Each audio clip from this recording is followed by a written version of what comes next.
Online. We do now have comments now are available. Trevere, I'm the district administrator. With the local Illinois District 20 here, which encompasses LaSalle and Bureau counties, Putnam County as well.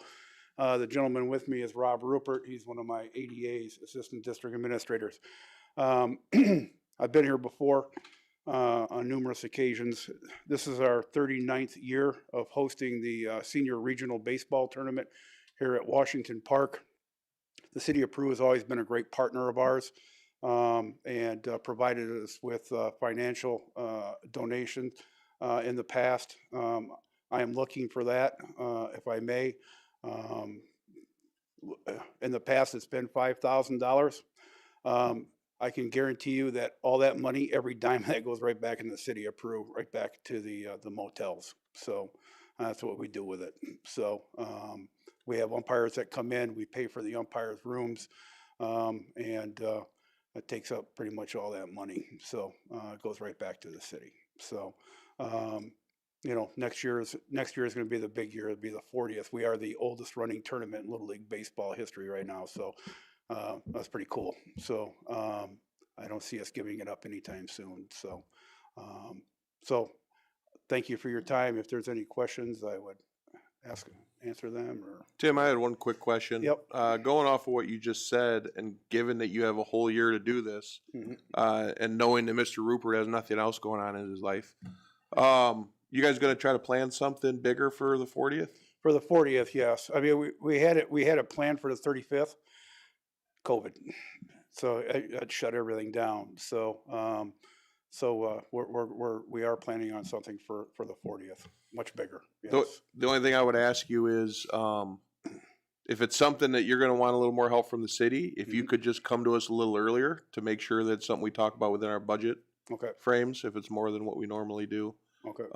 Because it's, you know, our baseball fields, we're thrilled to show them off, and love having teams come in and play on them. So anything we can do to help, hopefully we'll be able to do that. Sounds good. Yep, I'll do that. Thank you. Yep. Anybody else? Adam, this year we'll be doing the fencing, right, in the fall. Is that this year? So you'll have all new fencing, backstop, the whole thing. And that'll be this fall, not for this season. Yeah. And it'll this year. We had used veterans before, and Washington. This year it's going to be all at Washington.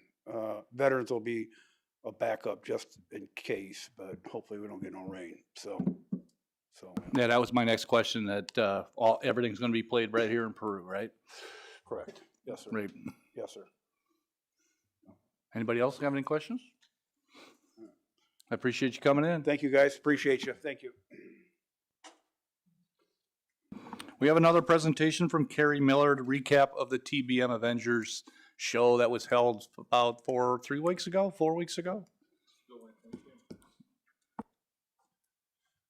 Okay, well, it's our 10th year, which is hard for us to believe. And every year it seems like it gets a little bigger and a little more involved. This year, normally we struggle with the weather, as you know, with rain, and this year we certainly didn't have any rain, but we contended with another element that we haven't really had in the past, and as you know, it was the wind.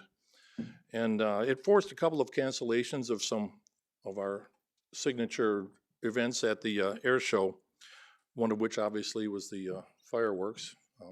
And I know that Chief King was consulting with you, Mayor, and waited until the last possible moment to make that decision, the right decision. Normally we get smoke and the smell of gunpowder blowing across the crowd, and had we done it this year, there'd have been probably some shrapnel coming with that, and that wouldn't have been too good with the people, much less the airplanes. So it was wisely decided that we wouldn't do that. The other event was the TBM nighttime run-up, and you may be asking, well, why? I mean, they weren't flying, and you know, there's no explosions, or at least intentional ones.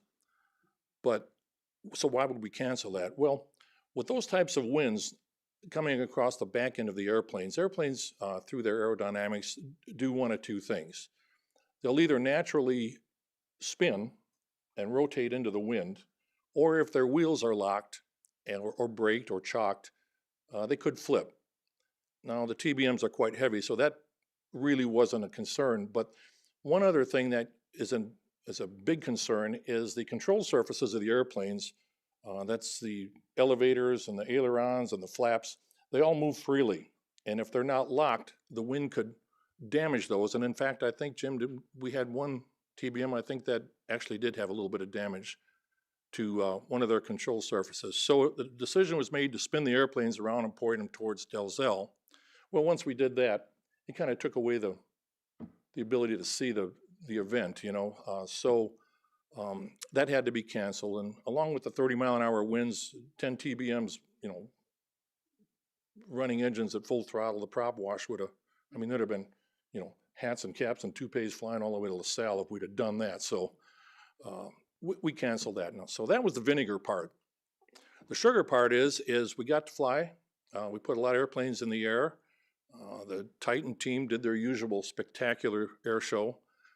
And I've seen them over a dozen times, and it's not one of those been there, done that things. Every time I see them, it's like it's impressive to watch them do their routines. So we were happy to have them, and I think we've got one more year with them, and then they're retiring. I think next year is their last year, if I'm not mistaken. So that was a good thing. We pulled off our Veterans Parade and our Missing Man Formation. And of course, one of the big highlights was the Viper team. And last summer, we had notification that they were considering us for their schedule. And, you know, I don't know how the others felt, but I was like, you know, right, you know, they're going to come to Peru. Well, along about December or something, we got the word that they were coming, that we were on their schedule. I was pretty amazed at that. And I think I texted Mayor almost immediately once I heard that, you know, and it was pretty exciting. And I thought, this is great. You know, we don't have to pay for them, at least directly. We don't have to do anything because they have all their own routine and everything. And I was pretty happy, but just a little bit wrong about that. They had some demands. I was getting calls from the Air Force, and they needed 2 large vans, 3 vehicles, and 5 hotel rooms. So I didn't know where that was going to come from because it was last minute for me. And I mean, who's got large vans? I mean, that's not a thing anymore. So I got my crying towel out, went over and saw Alderman Payton and sat on his lap and asked him, where am I going to get these big vans? And he made a phone call, and sure enough, he came up with them. So thank you, Tom. I do appreciate that. I didn't thank you enough for it, but it was a huge help. And the 3 cars, I called Jeff Perry, who already had given us, you know, what I thought was their limit, and I told him the situation, and I said, you know, I got to have 3 more. I don't care, just as long as I have an engine and 4 tires, I don't care. And we'll call you back. Well, in 30 minutes, you want us to bring them over, or do you want to come and pick them up? So thank you to Jeff Perry. If anybody needs a GMC or a Buick, I recommend Jeff Perry. They really help us out. And they've been doing it for almost 10 years now. A lot of thank yous to go out. You know, obviously Peru. You know, I wouldn't be standing here talking about this if it wasn't for Peru. And a lot of the help from you. I know Bob was there selling merchandise, as Tom was. Tom helped me with the parade. Jim, I think you were constantly in that merchandise booth, and we had a pretty good year with that, I think, this year. Was this our record year on that, Jim? Or? We sold over $30,000 worth of merchandise. Yeah, it's amazing. You know, and as far as the crowds, and I don't have a number. Normally I hassle Chief Raymond to get that number, but I think we were down from last year. Still a good crowd, but last year was crazy. This year I think the wind probably throttled it back a little bit, but we have a lot of sponsors to thank, and you know, I don't want to start rattling them off because I'll leave some off for certain, you know. But anyway, going forward, we have to start thinking about our future here, and I'm not really sure where that's going to go. I mean, first of all, you know, it's, you know, as the other presenter said, it's a financial thing. You know, we need money for this thing, and so you know, that's down the road. We'll have to broach that subject. The other thing is you know, we're starting to look for the next generation. You know, Brad Deckert turned 60. I'm 68. Jim's 1,000 or something. I don't know what Jim is, but Tom, you're probably the youngest in the group, right? So. Yeah, so there you go, so we're looking for, the next generation. We've got a couple of young people in there, but it's something we have to consider going forward in the future of how do we keep this thing going, both financially and with people, and it's a lot to do. It is a lot to do. And even with all the help we get, which is much appreciated, it's hard. So, like I said, going forward, we'll take a breather here, and after the first of the year, actually, we'll start planning again for next year if we decide to go forward with this. But we have to think about how we're going to do that. And so that basically is it for the TBM Avenger. Does anybody have any questions or comments? What's that? Oh, yeah, and I made a mental note before I got here, and emphasizing the word mental. Chris, you should have seen him. He was running around. It's like a pinball, and I kept telling him, how many times I tell you, we're not saving lives here. But we had a unique situation with the wind, and I just found out tonight we had sound cutting out because of dust particles. Who'd have thunk? So, but anyway, outstanding job, Chris. Outstanding job, and of everybody in the city. Hopefully we ironed out our issues from the past, and Art did a great job. Very professional. Chief King, as usual, goes without saying. It shouldn't, but it does. So thank you, Jeff. Okay, thanks, Scott. Appreciate that. I'd be remiss. Carrie, I just wanted to share with you, it's nothing that's going to surprise you, but a couple of weeks after the show, I had a new recruit I had to take up to Ray O'Haron's in Downers Grove. And one of the girls working behind the desk there turns around, and I see her wearing a shirt, Salute the Veterans. And I asked her about it. She goes, yeah. She goes, we went down a couple of years ago, and it's one of the greatest shows, and I made a coworker go with me this year. I said, in that wind? She goes, yep, we got off work at 5 o'clock, drove all the way down there because we knew we couldn't go on Saturday, just in hopes of seeing something. She goes, we missed a lot, but we're glad we went down there. So they drove all the way down from Downers Grove. They look forward to it every year. So it has spread, and people do know about it. And I thought it was really neat to see her wearing that shirt to work up there. We're a place where a lot of first responders go in. And she's sharing that with everybody that's up there. So yeah, well, the Viper team as well. They were really impressed with our event. I was surprised, and very quickly, it's kind of a unique story. But those of you that know me know I have the patience of a gnat. And when I first started dealing with these people from the Air Force and all their demands and everything, I thought, oh brother, this might have been a mistake, and I was thinking they're just a bunch of prima donnas, and they just all these demands. Well, when they arrived Wednesday, I met up with them on Friday in Brad's hangar, and I got a chance to talk to them. I thought I'll introduce myself and thank them for coming and all that. Well, you could not meet a nicer bunch of men and women than the ones that came to our air show. And I relayed the story about all the demands, and they just started laughing. They said, yeah, they're commanding officer or whatever, they have a tendency to overdo it a little bit. And they said, we really didn't care what you got us as long as we got here. So it was really nice to hear the compliments from the Air Force as well. So, okay. Anyone else? Any questions, comments?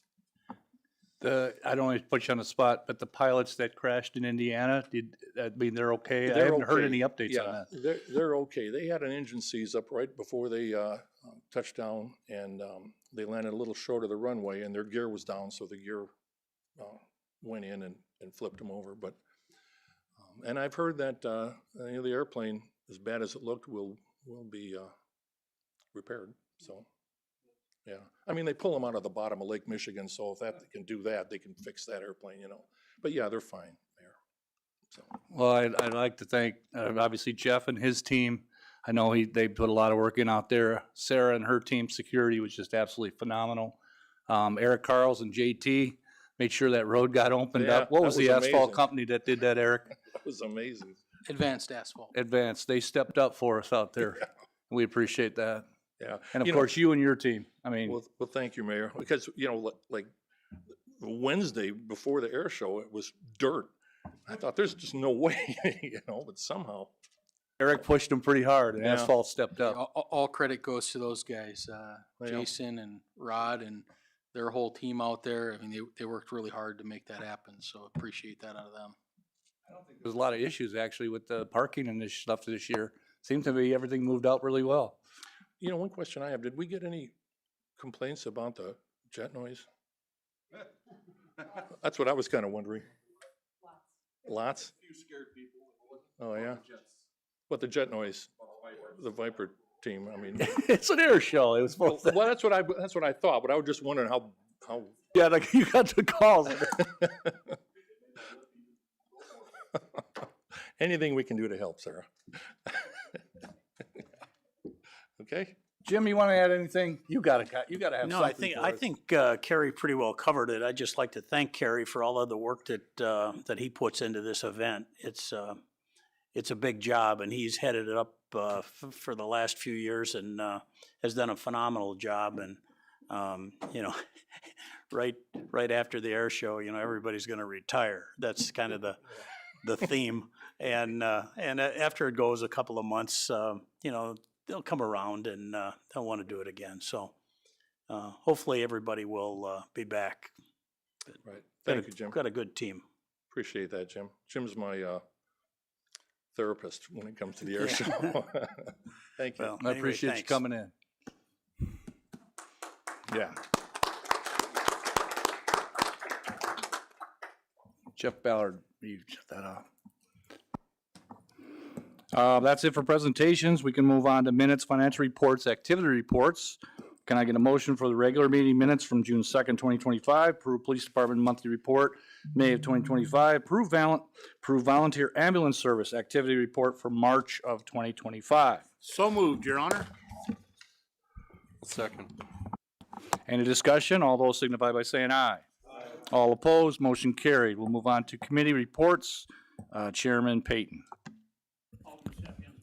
Yes, I've got the disbursements to be paid June 18th, 2025 in the amount of $3,618,417.84.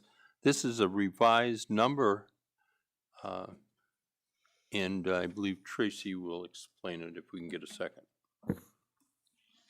The revised number is the $135,000 four-year maintenance agreement that was purchased with the street sweeper. I wanted to categorize it together so you could see the purchase of the street sweeper, the $18,000 credit from the trade-in, along with the $135,000 maintenance agreement. So it was not double paid by any means. The extra line was not eliminated when I brought them all together for presentation.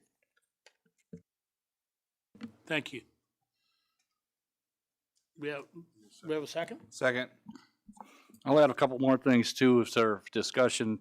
I talked to all the department heads when I seen some things that were kind of unusual. Jeff, Adam, everybody kind of went through, explained what they were. And Eric even helped me out with that. The other thing I'll add is you got the check for $509,000 for the street sweeper. I did not sign that today. I'm not gonna sign that today, and we're not sending it out. I want that company to call us and explain why we give $500,000 for a piece of equipment that's already in the shop. So I'm holding that check until they call me. Is that okay? I just want to make you aware. Clerk, call the roll, please. Alderman Ballard. Aye. Teeman. Aye. Payton. Aye. Edgecombe. Aye. Sapienza. Aye. Osadnik. Aye. Lukosius. Aye. Marino. Aye. Motion carried. Jackson, do you have anything for us, sir? I do not. Kim, do you have anything for us? Public Services Committee, Chairman Edgecombe. Alderman Payton, would you like to take the first one? I'd like to make a motion to approve a proposal from J&M Display in the amount of $40,000 for the July 3rd fireworks. Second. Adam, you want to bring us up to date? Yeah, this is J&M Displays, the company we've used for longer than I've been here. They've done a wonderful job. They have a loyalty program where we're getting more than 40,000 in fireworks. That is the proposal for this year. So I recommend we continue to use them and keep a good relationship going with them.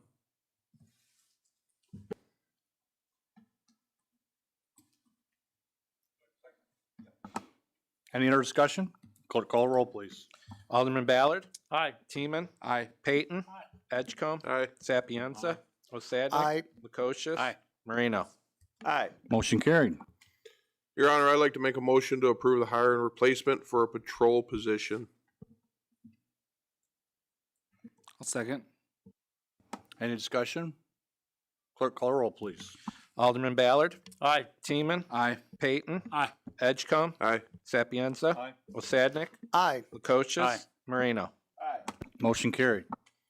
Chief Raymond, did you have anything else for us this evening? Chief King? I do. I have one thing. I got a phone call this afternoon from ISO. We're gonna be audited starting as soon as I get the packet. So I don't know if everybody was here last time we did that, but it's quite a big audit. So, they go through pretty much everything at the firehouse, maintenance items. We'll go through public works, through the hydrant, maintenance program. We go through dispatch, cause they haven't even done the new dispatch center yet, so they're gonna go through that with a fine tooth comb. So we got a lot of work coming up with this audit, so I just want everybody to know.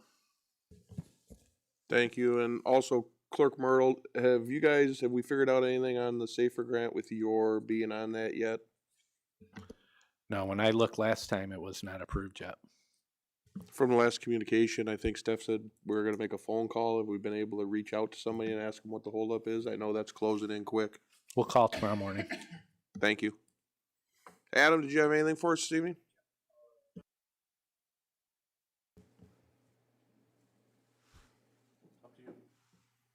One last thing I had is we did end up putting a dumpster down at the boat launch because of the issue we've been having. And this weekend, we basically had one bag of garbage spread out and nothing like it has been in the past. So nothing was wrong that was in the dumpster. So I think it's gonna work. We're gonna remove, we had one garbage bin by where the boats pull out, and that's where the garbage was strewn. So we're gonna get rid of that one. So they have to take their garbage to the dumpster, and we'll see if that works.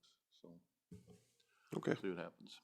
It's not a full dumpster. It's the kind that retailers use that get picked up and dumped. Yeah. Okay. It worked out pretty good this weekend. That's all for public services. Your Public Works Committee, Chairman Lukosius. Thank you, Your Honor. Alderman Ballard, would you take the first one? Yes, I'd like to make a motion to award a bid for the demolition of 1410 8th Street to Illinois Valley Excavating, Inc. in the amount of $14,500 and an alternate bid of $3,950 for topsoil removal and replacement with compacted aggregates CA6. I'll second that. Eric, we're taking down the garage in the back too, along with, any trees coming down with Correct. that or no?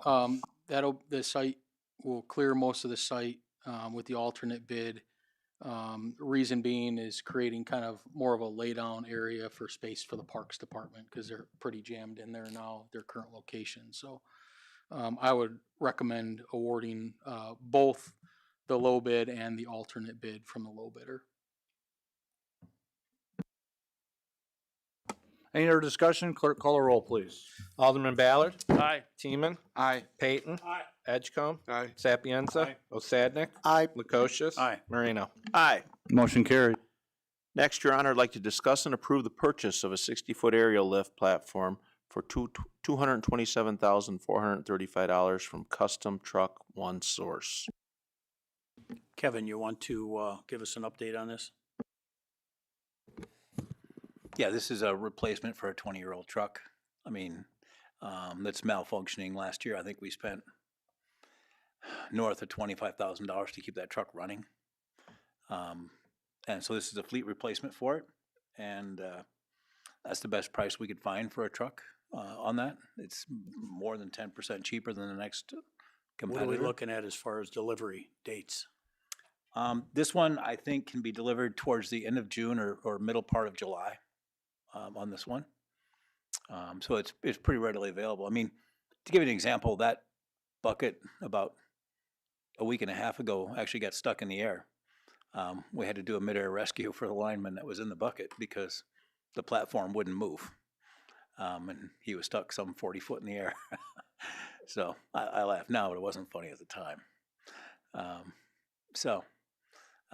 Took him out and got him down safely, and now we're ready to, this has been in the works all along.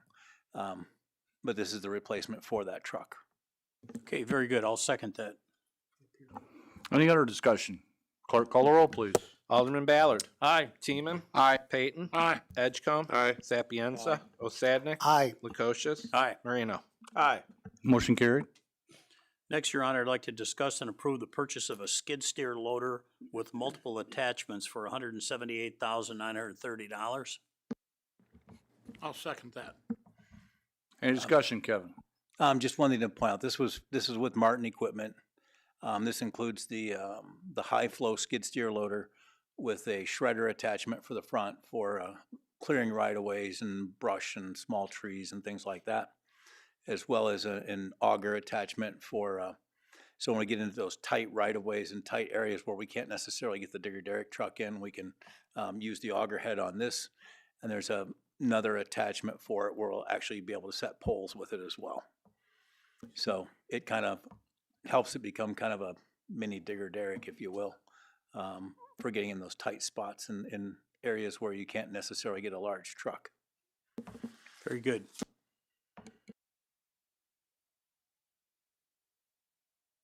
This is the second truck here. Is this in the last year's budget or this year's coming up? I don't believe it's in either one, is it? Say again? The budget, is this $178,000 truck in our budget or no? It is, for that skid steer loader, yeah. It's under the,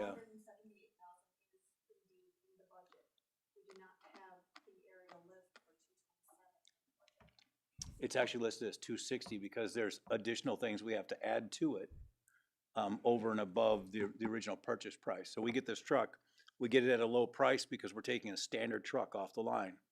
So we put flashers, we put additional safety equipment, and we put additional things on that, which will be another sum of money that should add up to $260,000. Like you've done in the past, correct, Kevin, with the trucks you've purchased? That's correct. The last one we did it the same exact way because you'll save literally more than $100,000 on the truck if you take a standard one off the line and then spend $40,000 putting the lights and upgrades and things like that on it yourself. And that's something you've taken upon yourself and done in-house, correct? We actually have there's an upfit shop in Wisconsin that does it for us. They do a super good job. They're pretty reasonably priced.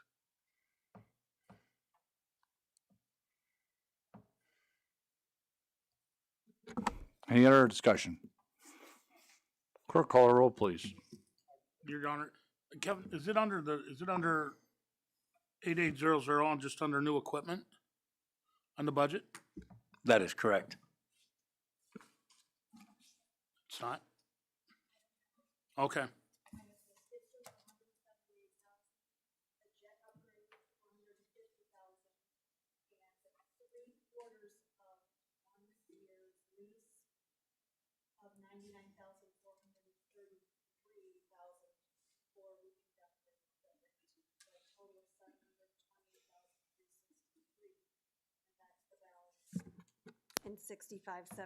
And 88,000.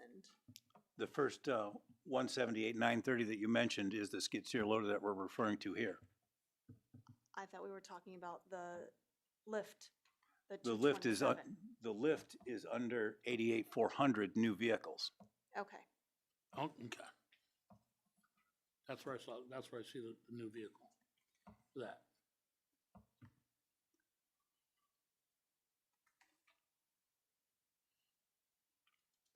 Under 88,400. Yes. It's there. It's 260K, and then we Yeah. do the upfits that are over and above the 227. Yeah. You've got a list under new vehicles. That's correct. Okay, I'm sorry. It's a roadworthy licensable vehicle. Yep. Hey, Kevin, do you want to give a quick description for those that are confused, what exactly you're purchasing and replacing? For the aerial platform? So this is a bucket truck. It has a two-man bucket on it, and it has a 60-foot bottom of the platform height or a 65-foot working height. It has a 2-foot elevator on it, so it makes the ultimate working height 67 foot.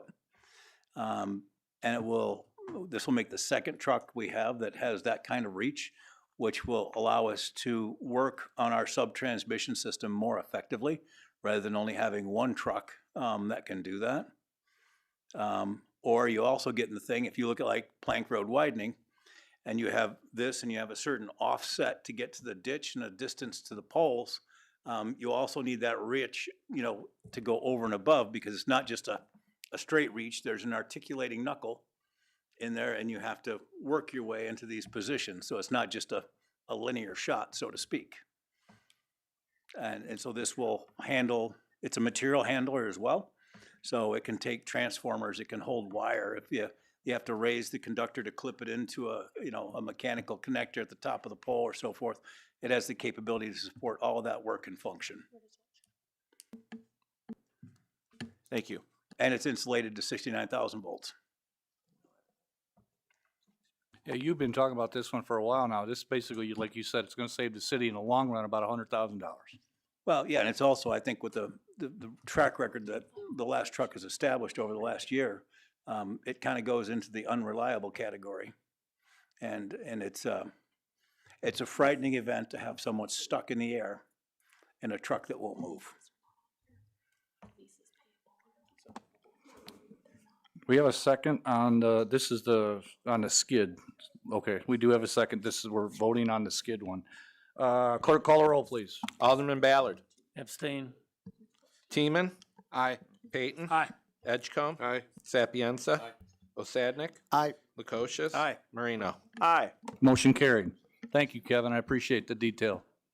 Jeff, do you have anything for, no, nothing? Eric, do you have anything? Yeah, I just want to take a few moments, apologize. I know I was out last week on Monday on a personal vacation, and I know there was extensive discussion surrounding the budget and the individual departments. There were some questions regarding capital projects and maybe some concerns as well. So just want to take a moment, address a few things, answer any questions that the council may have, because I know that you all have the budget before you tonight, and some of the larger items within that budget are those capital projects. So just starting off real quick, there was a question surrounding the MFT expenditures. MFT funds are accrued for monthly by the city into an account that's restricted. When we want to utilize those MFT funds, we pass a resolution for a certain dollar amount to support a project. That resolution is then sent to the Department of Transportation, who provides us the authorization to draw down on those funds, even though we're the account holder of those funds.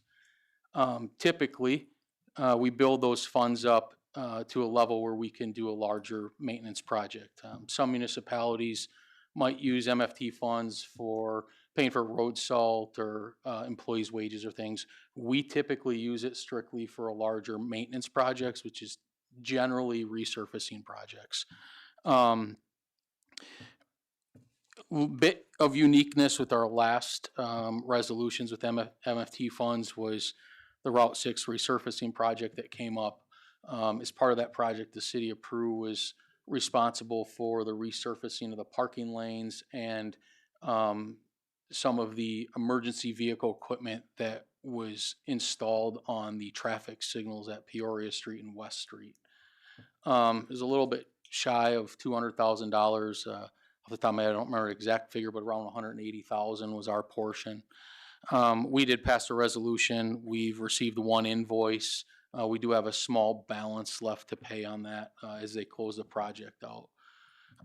The second piece that we did, because we had enough funds accrued, we moved up our planned project to resurface Water Street because of the condition that it was in.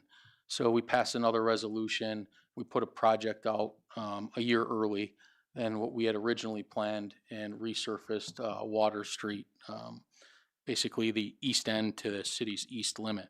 So right now we do have a decent balance in that account.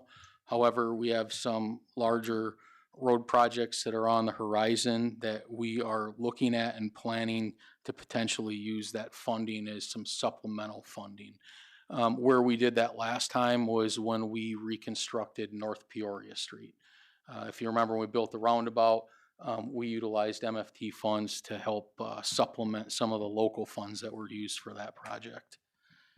So hopefully that provides some clarity on the MFT piece. If anybody's got any questions on that, happy to answer.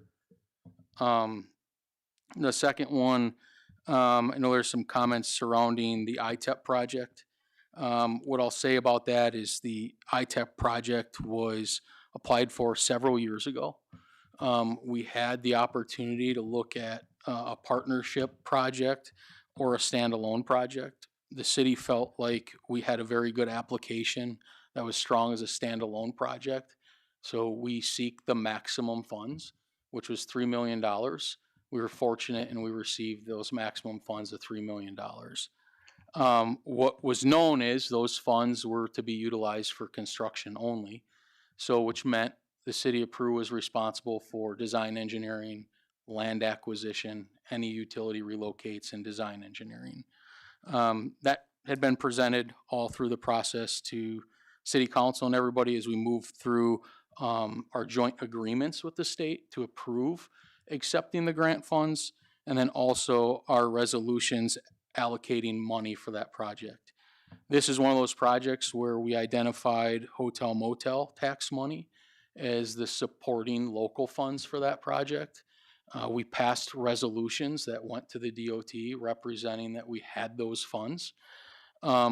We accrued those funds to a level that was necessary for the project, and we did have some surplus that will help with the overages in the current state. It took us several years to get to a bid letting for various reasons. Unfortunately, we as a city don't control what bid letting we go on with the state. That's controlled by the Department of Transportation. And that'll be something that I'll circle back to later. But with that, we saw some delays in bidding, which were over the course of a couple years. Everybody knows what global economics have done over the last several years and inflation. So it drove the price of the project up.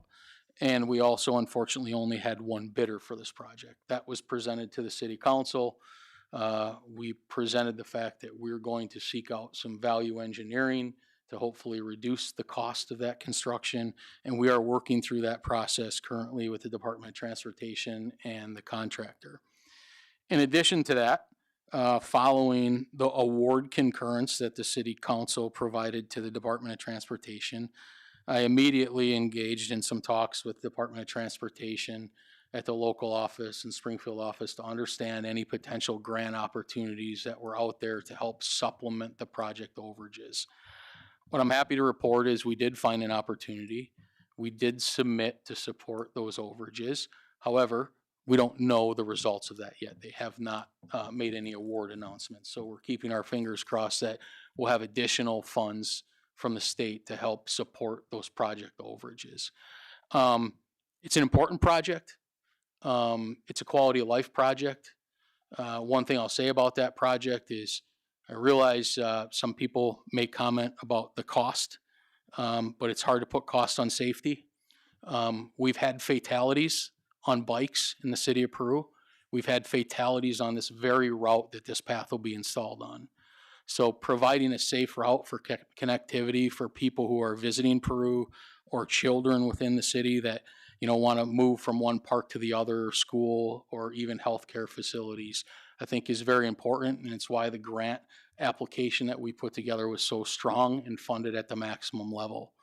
So what I would say is that it is a very, very important quality of life project for the city of Peru.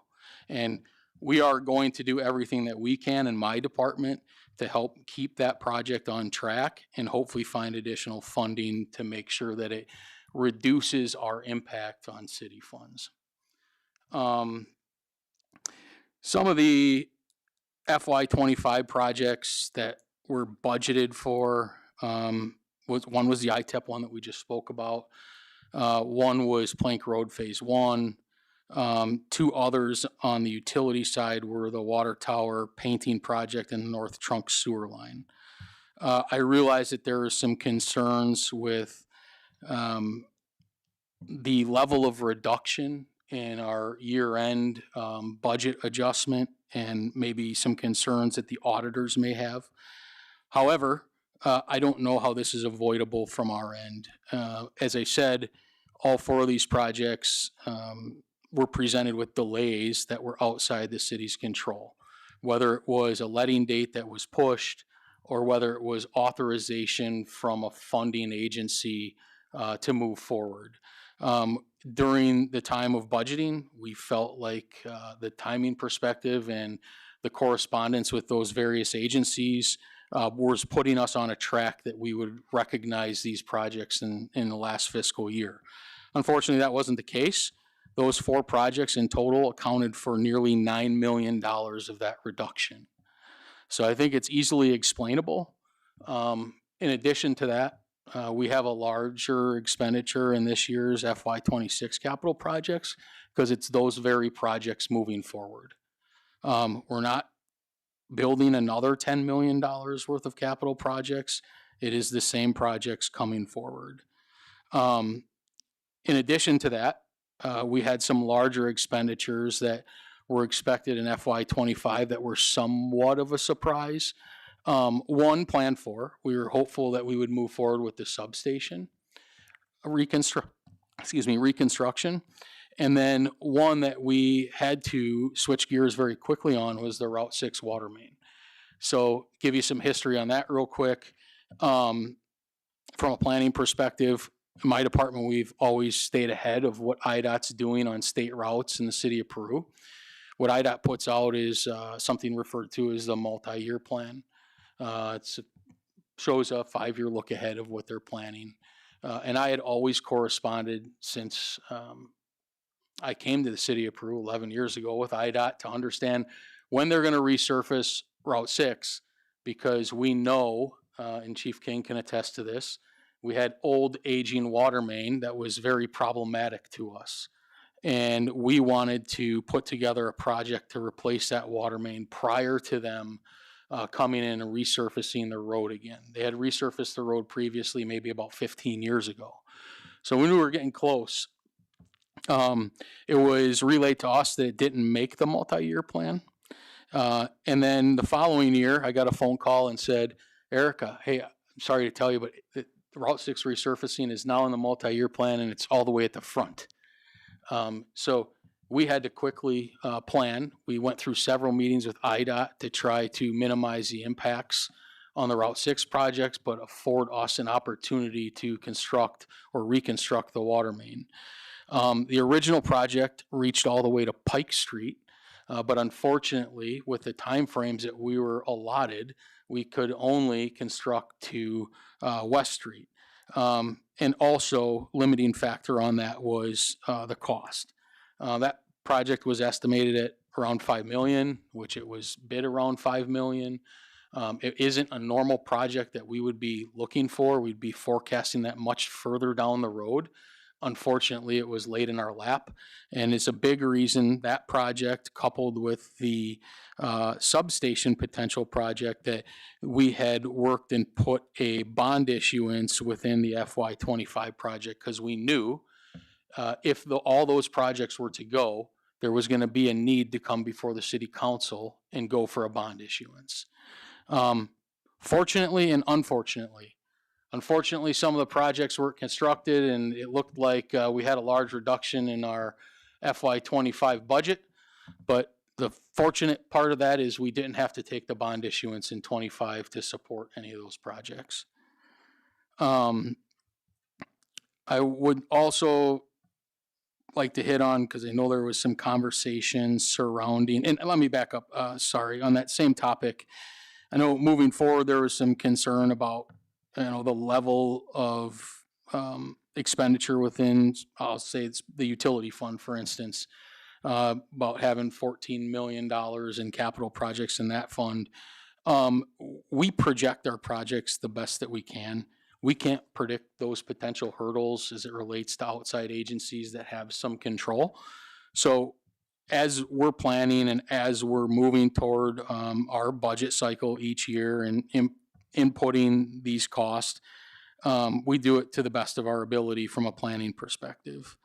In addition to that, a lot of the projects that we have that are larger capital need projects have been accrued for. So we accrue for those projects within the different funds. So for instance, hotel motel that supported ITEP and OSLAD, or infrastructure, which is supporting various phases of Plank Road reconstruction. Those funds are set aside. Those funds are the very funds, I believe, that are referenced when we talk about spending reserves. Those are embedded in there. So there are reserve funds that are set aside specifically for these projects. When I look at those and I look at the FY26 capital plans, and we're talking about spending $8 million in reserves, Plank Road Phase 1, ITEP 251, the tank painting, trunk sewer, so on and so forth, between infrastructure, hotel, motel, those total in the budget somewhere between 7.5 and 8 million. So when we talk about spending that, that's where a lot of that money is. In addition to that, in the last 4 years, I know there was some conversations surrounding the amount of investment that we've made into capital improvement projects in the city at $40+ million. I'll echo some of what was said at that meeting, and I think it's very impressive that the city of Peru, a town of 10,000 people, was able to execute that in such a short window without taking on any debt, and in fact, reducing debt. We did spend some of our cash reserves, but I think, and finance can correct me if I'm wrong, I think some of those expenditures of those cash reserves were a result of maintenance projects that popped up that, we otherwise didn't plan for, such as the hydro, which was millions of dollars. We also, as part of those expenditures in my department, we're very active in securing grants. We secured over $10 million in grant funds. Of those projects also, outside of our regular planning, are surprise projects that come up before the city of Peru, and fortunately have come up often during that time period. GAF development came before the city council. The Point and Pohars Crossing subdivisions came before the city council. Schweigert Stadium and Schweigert Arena, and of course our Route 6 water main reconstruction. All of those projects were transformational for the city. I today would recommend to the city council again to move forward with those projects, even if it meant spending additional cash reserves. I think that they have been very impactful for the city of Peru. They've provided for increased quality of life and new opportunities. They've provided for increased revenues to the city of Peru. They've provided for job growth. We also acquired city-controlled property. We implemented a new TIF district that's very attractive. And then in addition to that, we increased EAVs. So all beneficial to everybody. So in my opinion, money well spent. And I think it is a kudos that we were able to pivot quickly from our normal projects and deliver those and deliver them without taking debt. I realize that there are impacts on spending down some of the reserves in order to do that, but at the end of the day, I think that the benefits far outweigh.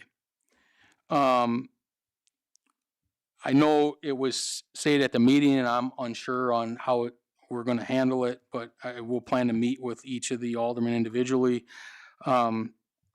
It looked like the revenues were increased by $400,000 in order to input some level of a street maintenance program again. Historically, street maintenance in the city of Peru prior to me coming to Peru was generally decided by the alderman in the ward.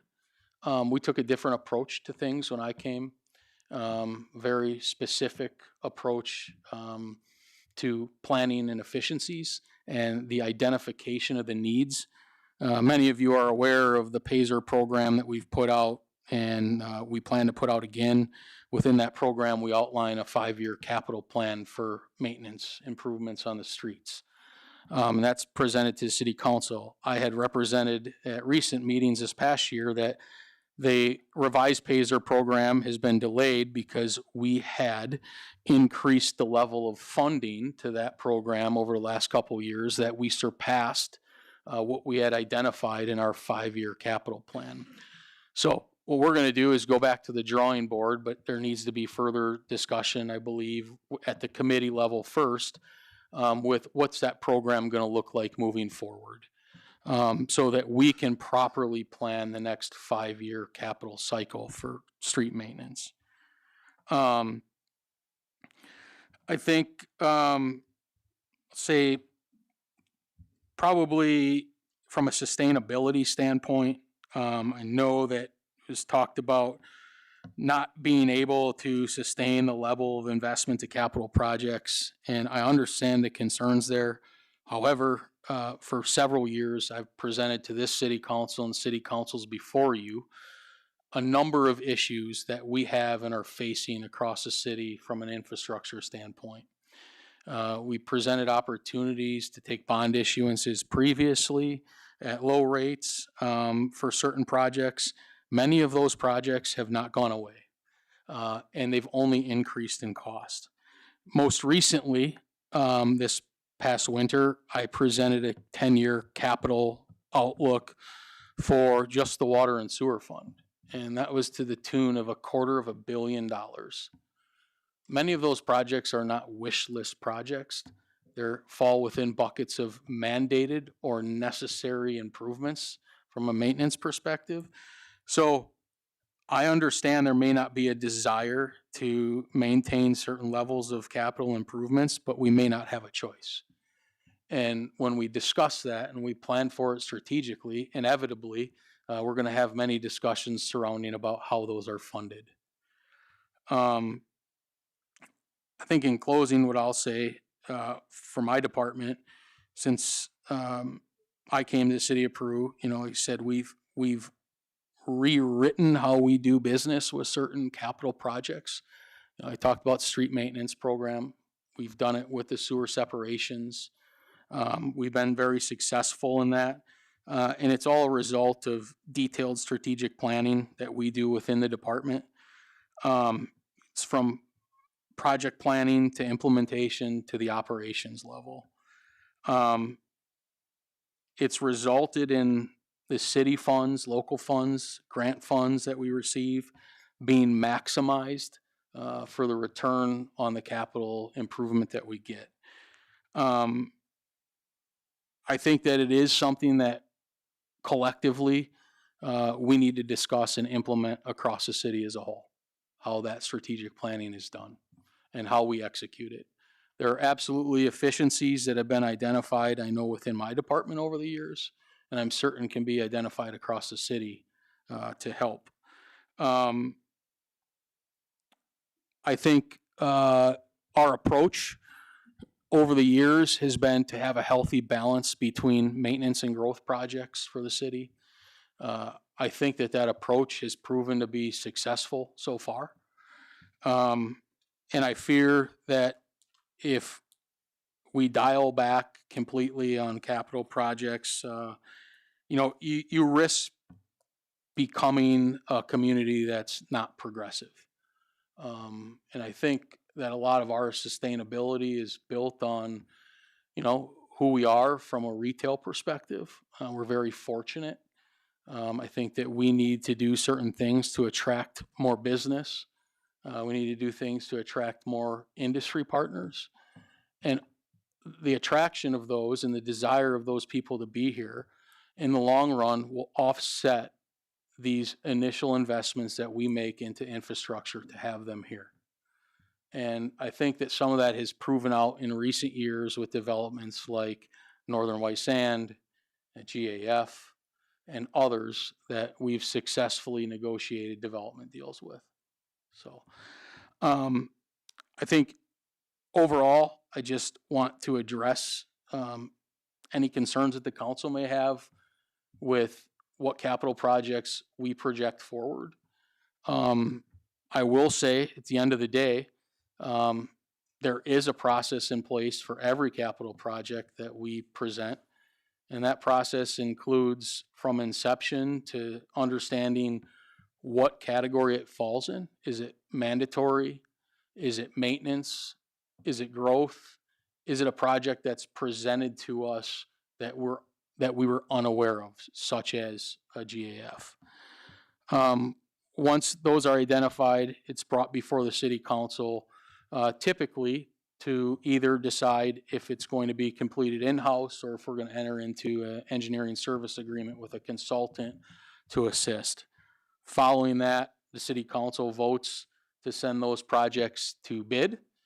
And following the bid, it comes back to the city council to execute the contract to send that project to construction. There's many steps along the way that we all collectively can provide input as we move forward on all these capital projects. So I encourage that moving forward. I do think, while I look at the FY26 plans, I do think that it does look and appear to be a large investment into capital projects. But as I said, a lot of those have been accrued for and set aside. And I want to reiterate that because we aren't carelessly throwing projects before the council. Okay, these are very strategic. And I kind of pride myself in that. And I pride myself in finding those efficiencies in managing these projects to the best of my ability and my staff's ability so that we can be successful in the city. So with that, I think I just say if there are any comments or questions or concerns from mayor, council surrounding any of those capital projects or any of the items that are in the budget that I was not able to address last Monday, I'm happy to do that.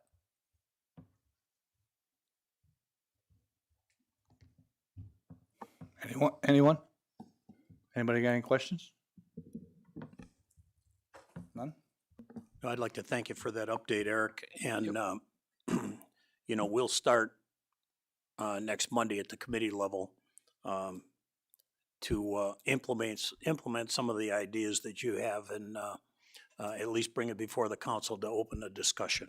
So we're not going to sit back. We're going to keep pushing forward. Thank you, Eric. I agree with Alderman Lukosius. You did a very concise job. And some of the things that you pointed out, I hope people paid attention to because they're very important and they show a direction moving forward. Anyone else? Thank you, Eric. We can move on to report city attorney ordinances and resolutions. Thank you, Your Honor. First, I have the minutes of the June 11th Planning Zoning Commission hearing on petition of William and Shirley Jans concerning property located at 1304 Fulton Street. Make a motion, we accept the minutes as written. I second that. Any discussion? All those signify by saying aye. All opposed, motion carried. With that, an ordinance granting a special use and variance is sought by the petition of William and Shirley Jans concerning property located at 1304 Fulton Street. I'd like to make a motion that we accept this ordinance and grant this petition. I'll second. Any discussion? Clerk, call the roll, please. Alderman Ballard. Aye. Teeman. Aye. Payton. Aye. Edgecombe. Aye. Sapienza. Aye. Osadnik. Aye. Lukosius. Aye. Marino. Motion carried. Next, I have the minutes of the June 11th Planning Zoning Commission hearing on petition of the City of Peru concerning real estate commonly known as the Home Farm, generally located north of May Road and east of Illinois Route 251. I'll make that motion, Your Honor. I'll second. Any discussion? All those signify by saying aye. Aye. All opposed, motion carried. An ordinance granting a special use and variances sought by the petition of the City of Peru concerning certain real estate commonly known as a home farm, generally located north of May Road, east of Illinois 251, City of Peru. I'll make that motion, Your Honor. Second. Any discussion? Clerk, call the roll, please. Alderman Ballard. Aye. Teeman. Aye. Payton. Edgecombe. Aye. Sapienza. Osadnik. Aye. Lukosius. Aye. Marino. Motion carried. Next, I have an ordinance amending the annual budget of the city of Peru for fiscal year 2025, beginning May 1st, 2024, and ending April 30th, 2025. I'll make that motion, Your Honor. I'll second. Any discussion? Tracy, we got anything to mention about this, or are we okay? It's just standard. Clerk, call the roll, please. Alderman Ballard. Aye. Teeman. Aye. Payton. Aye. Edgecombe. Aye. Sapienza. Osadnik. Aye. Lukosius. Aye. Marino. Motion carried. Next, I have an ordinance approving the city of Peru's annual budget for fiscal year 2026, beginning May 1, 2025, and ending April 30th, 2026. I'll make that motion. I'll second. Any discussion? Anyone? Clerk, call the roll, please. Alderman Ballard. Aye. Teeman. Aye. Payton. Edgecombe. Aye. Sapienza. Osadnik. Aye. Lukosius. Aye. Marino. Motion carried. Next, I have an ordinance authorizing the acceptance of a public utility easement from 2930 Meridian LLC.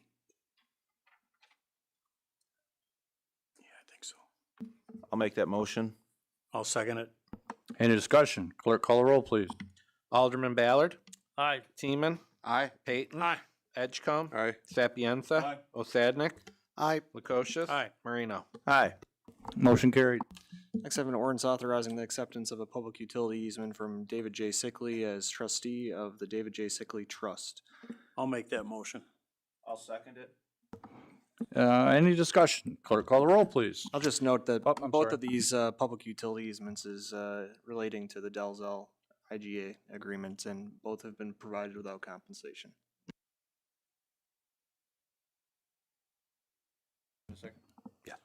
Yeah, Scott, you put a lot of time and energy into this. I appreciate that. Clerk, call the roll, please. Alderman Ballard. Aye. Teeman. Aye. Payton. Edgecombe. Aye. Sapienza. Osadnik. Aye. Lukosius. Aye. Marino. Motion carried. Next, we have an ordinance consenting to the disconnection of certain territory consisting of approximately 0.131 acres from the city of Peru and its annexation to the city of LaSalle pursuant to 65 ILCS 5/7-1-24. And this is part of the builder's choice lot that's encroaching on the property that was recently annexed just last year by the city. So we're I'll make a motion. cleaning up an encroachment. I'll make a motion. We accept that ordinance as written and read. I'll second it. Any other discussion? Clerk, call the roll, please. Alderman Ballard. Aye. Teeman. Aye. Payton. Edgecombe. Aye. Sapienza. Aye. Osadnik. Aye. Lukosius. Aye. Marino. Motion carried. Last, I have a resolution authorizing signature authority for an Economic Development Administration EDA grant program for the city of Peru. I'll make that motion. I'll second. Any discussion? Clerk, call the roll, please. Alderman Ballard. Aye. Teeman. Aye. Payton. Edgecombe. Aye. Sapienza. Osadnik. Aye. Lukosius. Aye. Marino. Motion carried. Is that it from city attorney tonight?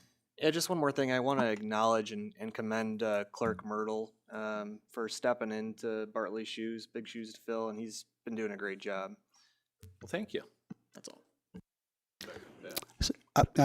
I'll third. You're gonna pay him the $5 now or later? I'll buy him a beer. Okay. Okay. That it for city attorney tonight? Yep. Proclamations tonight. I don't think we have anything. Unfinished business, anybody? Your Honor. Yes, sir. Did we ever get a final count on how many cars we had? I know it was reported 26 or 33, or do you have a number for us? Yeah, we're still working on that. We'll talk about it at committee level. Is that okay? Yes.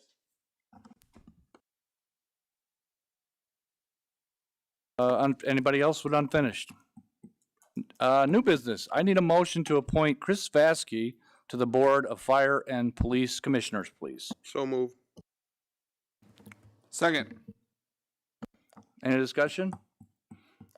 Chris asked for this position, and he's been very highly recommended, and I believe Jeff and Sarah, you guys are on board, I believe. I think he'd be a great addition to our team. Okay, clerk, call the roll, please. Alderman Ballard. Aye. Teeman. Aye. Payton. Edgecombe. Aye. Sapienza. Osadnik. Aye. Lukosius. Aye. Marino. Motion carried.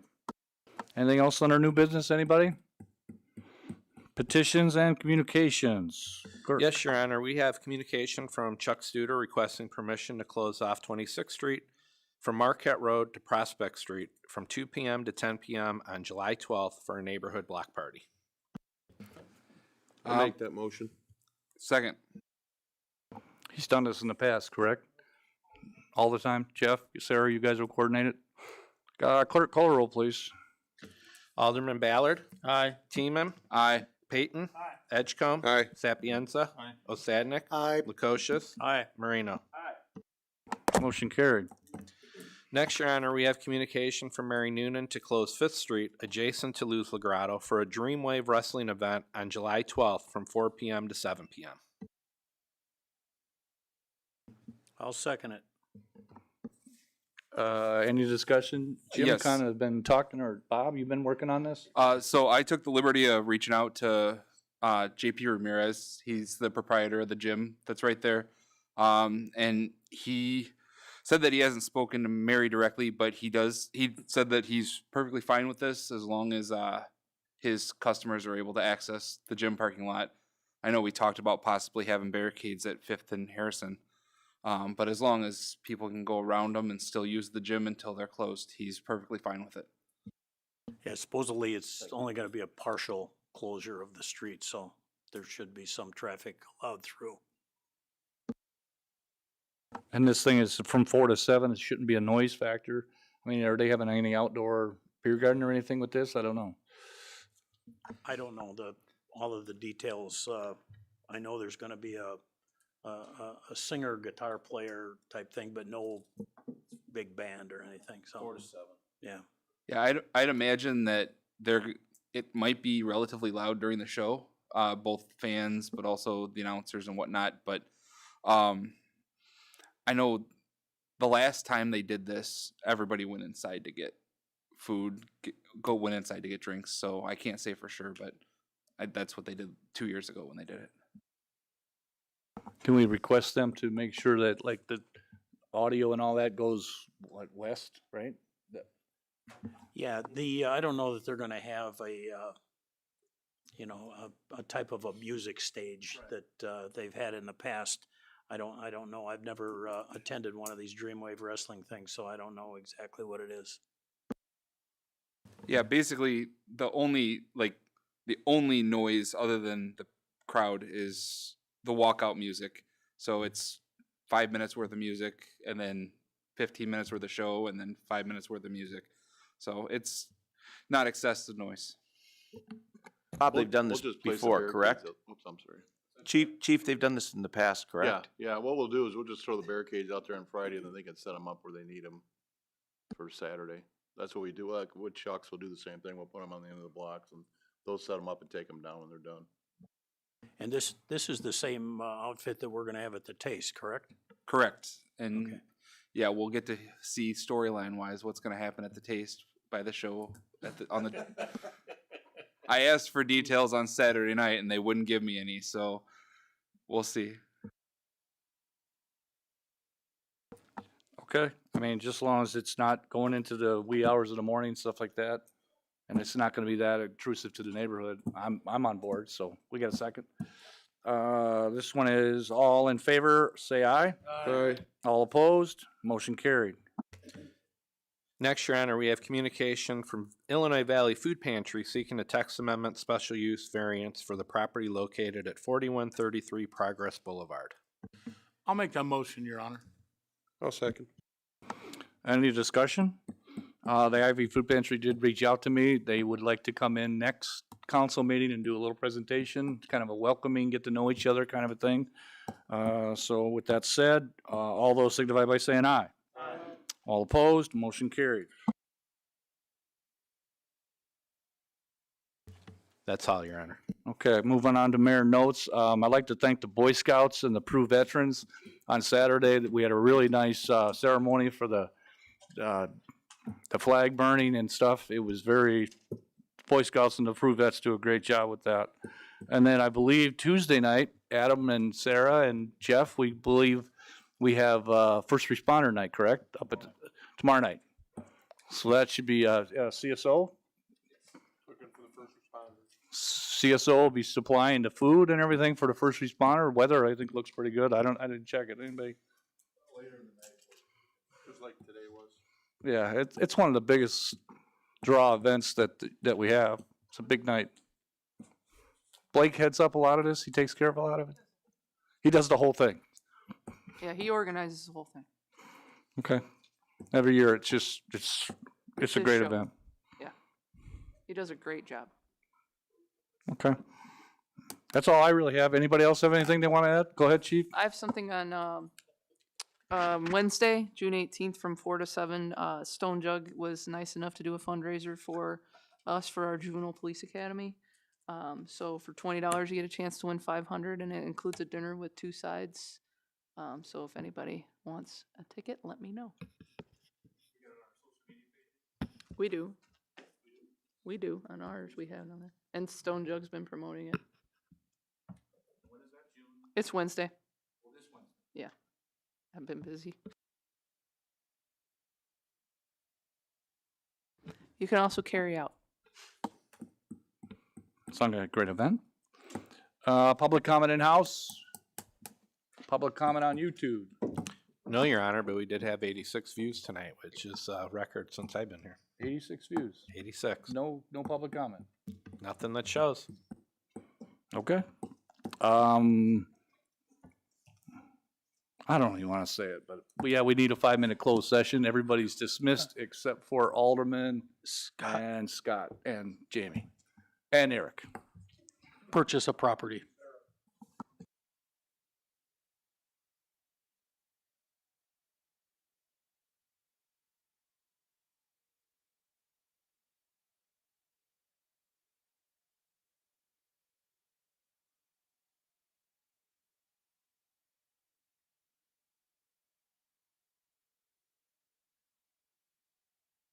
I'll make a motion to go into closed session.